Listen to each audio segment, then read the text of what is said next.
Bonsoir mes petits octets. Approchez-vous, serrez-vous sous la couverture de thread et ouvrez grand vos listeners car ce soir, grand-père Kernel va vous conter l'histoire de Python, le serpent philosophe. C'était la fin des années 80, un hiver froid aux Pays-Bas. Un sage programmeur du nom de Guido van Rossum passait ses journées à jongler avec des magies compliquées, toutes pleines de points-virgules, d'accolades en furie et de règles sans pitié. Mais Guido, lui, rêvait d'une magie aussi claire qu'un ruisseau de montagne, aussi simple à lire qu'un poème, et aussi flexible qu'un serpent.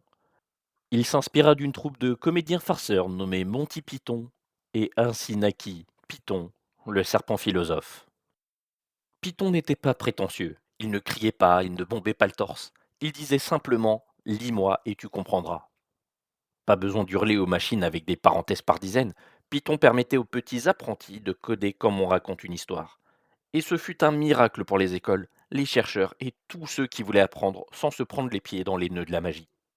Très vite, les sorciers des sciences, mathématiciens, physiciens et biologistes, vinrent en Python un compagnon précieux. Il était rapide à écrire, simple à lire, et surtout, il parlait les langues des chiffres et des données. Avec ses grimoires magiques comme NumPy, Panda et Matplotlib, Python s'invita dans tous les laboratoires. Même les dragons des données massives et de l'intelligence artificielle finirent par l'adopter comme langage officiel. Lorsque les ingénieurs ont voulu créer des machines pensantes, Python leva la tête et dit je suis prêt. Alors, des bibliothèques au nom étrange comme TensorFlow, Scikit-learn et PyTorch sont venues se greffer à lui, Python devenant le langage préféré des créateurs de cerveaux artificiels. Et dans les royaumes de l'automatisation, du web, des robots, des jeux, de l'éducation, il était là. Il était la sagesse incarnée, toujours prêt à aider, toujours humble, mais incroyablement puissant. Après des années à guider la communauté, le sage Guido posa un jour sa canne et déclara je ne suis plus le dirigeant de cette école. J'ai créé cette magie, bâti cette école, mais c'est vous qui la faites vivre au quotidien. Il est donc temps que je vous remette les clés de cette école, en sachant qu'elle est entre de bonnes mains et qu'elle a encore de beaux jours devant elle. Et il laissa son serpent aux mains d'une vaste tribu de développeurs, de philosophes et de rêveurs, qui poursuivent encore aujourd'hui son œuvre.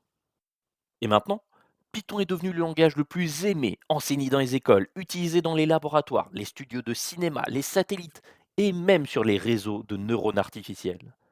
Il a prouvé qu'on peut être simple sans être simpliste, puissant sans être effrayant et philosophe sans être ennuyeux.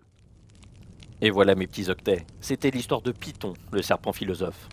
Il dort quelque part dans ton ordinateur prêt à s'éveiller dès que tu taperas Print Hello World. Si cette histoire vous a plu, n'hésitez pas à suivre ce vieux canal et à laisser une trace pour être sûr de ne pas rater mes prochaines histoires.